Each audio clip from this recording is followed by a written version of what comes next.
जो हम कहते हैं धर्म का उत्थान हो और अधर्म का नाश हो, उसके बाद हम कहते हैं कि इस्लाम एक धर्म है। तो सबसे बड़ा तो अपने दिमाग से ये पर्दा हटा दीजिए कि इस्लाम कोई धर्म है।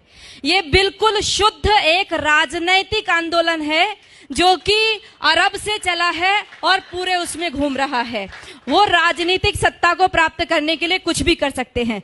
दूसरी बात मैं आपको ये कहना चाहती हूँ, देखिए हर मुसलमान जो है अपने आप को आदर्श मानता है कि मोहम्मद को, वो अपने आगे मोहम्मद लिखता भी है, तो वो मोहम्मद जैसा बनना चाहता है।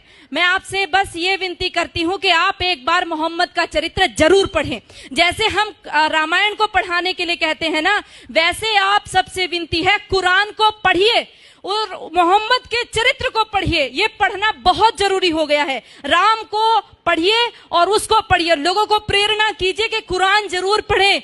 अपने बच्चों को अरबी सिखाइए। उनके लेटर, मैं नजीबाबाद से आ रही हूँ, लगातार अरबी में लिखा हुआ है, समझ ही नहीं आता क्या लिखा हुआ है, क्या इसमें पढ़ाया जा रहा है। जिस देश में 3 लाख से ज्यादा मदरसे चल रहे हो, जिस देश में 2 लाख से ज्यादा मस्जिदें विद्यमान हो, उनमें तैयारी क्या हो रही है। दिन रात बोल रहे ला इलाहा इल्लल्लाह, 5 बार बोलते हैं, 5 बार नमाज पढ़ी जाती है और शुरुआत इसी से करते हैं कि कोई नहीं है, ला माने नहीं है कोई भी अल्लाह के जैसा, और मोहम्मदुर रसूलुल्लाह अर्थात मोहम्मद ही उस अल्लाह का रसूल है।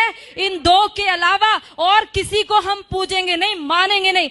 अब ये बता दो, जिस व्यक्ति को 5 बार लगातार यही बताया जा रहा हो, दिन में 5 बार जब बताया जाता हो, तो उसकी मेंटलिटी क्या बनेगी। वो सीधे आपके ऊपर तलवार लेकर के खड़ा होगा। और ये केवल, ये तो अजान है, नमाज अलग होती है, ये अजान है। आओ आओ, अपनी नींद को छोड़ करके आओ, बैठो यहाँ। उसके बाद एक मौलवी बोलता है, एक मौलवी के इशारे पर सब झुकते हैं, खड़े होते हैं। उसके बाद वो वहां पर आयतों का पाठ होता है, और आयतें हम क्या समझते हैं, जैसे हम मंदिर में घंटा बजाए आते हैं, वैसे उनकी नमाजें चल रही हैं। बिल्कुल गलत सोच है। वो नमाज इसीलिए पढ़ रहा है कि हमारा विनाश करना है। अगर हमारा विनाश करने के लिए कोई व्यक्ति दिन में 5 बार तैयारी करता हो और हर पड़ोसी तैयारी कर रहा हो 5 बार, और हमारी नींद ना खुले, तो याद रखो कि हमने अपना रिमोट कंट्रोल उनके हाथों में दे दिया है। उनको प्रॉब्लम हमारी गाय से नहीं है, उनको प्रॉब्लम हमारी माताओं बहनों से भी नहीं है, उनको प्रॉब्लम है केवल हमारे अस्तित्व से। जब तक एक भी हिंदू बचा हुआ है, तब तक उनको प्रॉब्लम है। उनको तब तक लगातार जिहाद करने के लिए कहा गया है, और लगातार हमारी माताओं बहनों के साथ अत्याचार दुराचार करने के लिए कहा गया है। कोई पढ़ करके तो देखे उनके, वो रोजा किस लिए रखते हैं। कोई पढ़े रोजा किस लिए रखा जाता है। रोजा कोई नवरात्रों जैसा व्रत नहीं है, कोई नवरात्रों जैसा व्रत नहीं। आज हम रोजे को नवरात्र के साथ जोड़ रहे हैं। हम नवरात्रों में अपनी माँ दुर्गा की कल्पना करते हैं, उसको जीवन में उतारने की कोशिश करते हैं। जितनी मोहम्मद ने लड़ाई लड़ी थी, सारी रोजे के टाइम में लड़ी थी, और सारी की सारी तैयारी करने के रोजा इसलिए रखा जाता है कि आप लड़ाई लड़ोगे, जंग लड़ोगे तो भूखा रहना पड़ेगा। अब उस भूख प्यास को आप कैसे सहन करोगे। आप रोजे का असली शब्द ढूंढ करके लाइए। उनके अरबी कोश में सोम शब्द है, जिसका अर्थ है घोड़ों को भी हफाना, अर्थात घोड़े भी तैयार करना और खुद अपने शरीर को मजबूत करना। अगर उस रोजे की इफ्तार पार्टी में सारे के सारे हिंदू जाकर के बैठते हैं, आश्चर्य होता है जब लखनऊ के मंदिर के मठाधीश भी जाकर के रोजे की इफ्तार पार्टी मंदिर के अंदर कराते हैं, और हम सब लोग केवल फेसबुक पे 1-2 गुस्सा निकाल करके रह जाते हैं। मैं आप सबसे विनती करना चाहती हूँ, याद रखो इनके 5 स्तंभ, जिसमें कहा तौहीद, एक ही ईश्वर है, एक अल्लाह है, उसके अलावा हम किसी को मानते ही नहीं है। हम कहते हैं सर्वधर्म समभाव। अरे लानत है हमारे ऊपर। 1400 साल से जिन लोगों ने केवल कत्लेआम मचाया हो, आज भी हम उनको धार्मिक कह रहे हैं। वो अल्लाह के अलावा और किसी को स्वीकार नहीं करेंगे, वो हर स्तर पर करेंगे, वो दाढ़ी रख करके भी करेंगे, वो पैंट शर्ट पहन के करेंगे, वो अरबी बोल करके करेंगे, वो हिंदी बोलेंगे, वो इंग्लिश बोलेंगे। लक्ष्य केवल एक उनका स्पष्ट है, वो है जब तक एक भी काफिर जिंदा है अल्लाह का काम रुकेगा नहीं।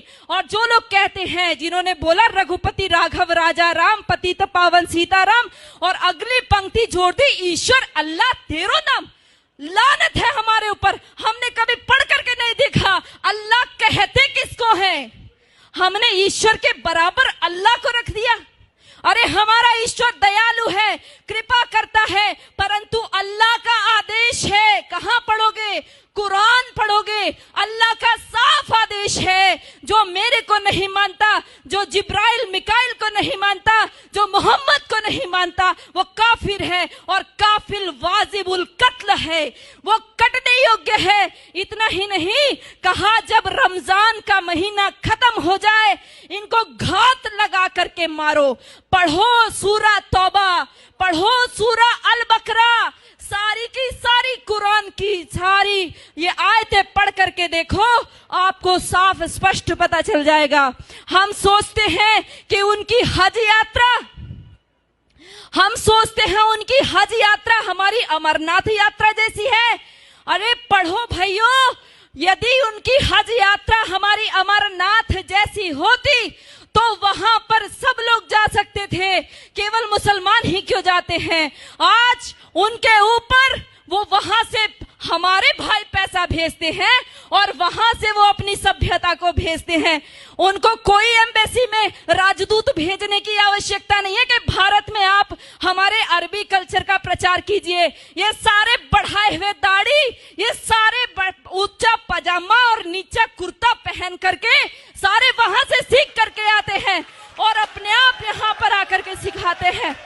याद रखो, मिटेगा ये धर्म और आबरू भी जाएगी, तुम्हारे नाम से दुनिया को शर्म आएगी। यदि आज नहीं जागे तो कोई हमारे बचाने वाला नहीं है। ये नमाज खिलाफत का मिनी ट्रायल है। ये नमाज इसलिए कहता है कि एक खलीफा बैठाएंगे और उसका राज चलेगा। ये पहले भी हमारा देश आजादी के लिए जूझ रहा था और सारा मुस्लिम जगत खलीफा के लिए जूझ रहा था। इतिहास पढ़ करके देखो, मालाबार में जो युद्ध हुआ, हमारे लोग जो मारे गए वहां की महिलाओं के साथ, क्योंकि खिलाफत आंदोलन फेल हो गया। टर्की में खलीफा था, उसकी खलीफाई चली गई, खलीफा छोड़ करके इंग्लैंड भाग गया। वहां से इनको गुस्सा आया, आक्रोश हमारे हिंदू माताओं बहनों के ऊपर निकाला। वो जो लेडी रीडिंग को पत्र लिखा था हमारी हिंदू महिलाओं ने, कभी पढ़कर देखो। उन्होंने लिखा हमारी कितनी दुर्दशा हुई है। हमारे सामने हमारे बच्चों को, दूध मुहे बच्चों को भाले की नोक पर उछाल करके ऊपर टांग दिया गया। हमारी बेटियों माताओं के साथ में बलात्कार हुए। एक एक माता का बलात्कार करने के लिए 10-10 जिहादी थे और वो 10-10 जिहादी के बीच में फंसी हुई महिला ये सोच रही थी किसके लिए दुख मनाऊं, अपने बेटे के लिए या मेरे शरीर के लिए, किसके लिए रोएंगे। दर्द को भी दर्द आएगा, वो ऐसी भयंकर स्थिति है। और ये केवल एक आकस्मिक घटनाएं नहीं है, ये सब ऊपर से सिखाया हुआ है। भाइयों, आप सब लोग जो फेसबुक पे इसको रिकॉर्ड कर रहे हैं या अपने मोबाइल में रिकॉर्ड कर रहे हैं, ये मोबाइल में रिकॉर्ड करने की चीज नहीं है, दिल में रिकॉर्ड कीजिए। इसको अपनी बहनों को, माताओं, बेटियों, बच्चों को बताइए। नीति कृष्ण कहता है, नीति का अवलंब ले पहचान शत्रु प्रहार को। कृष्ण का आदेश सुन गुंजा दे गांडीव की टंकार को। ऐ पार्थ चादर तान कर सोता रहेगा कब तलक, तू उठ जरा निज शौर्य का परिचय करा संसार को। तो उठ जरा निज शौर्य का परिचय करा। धन्यवाद।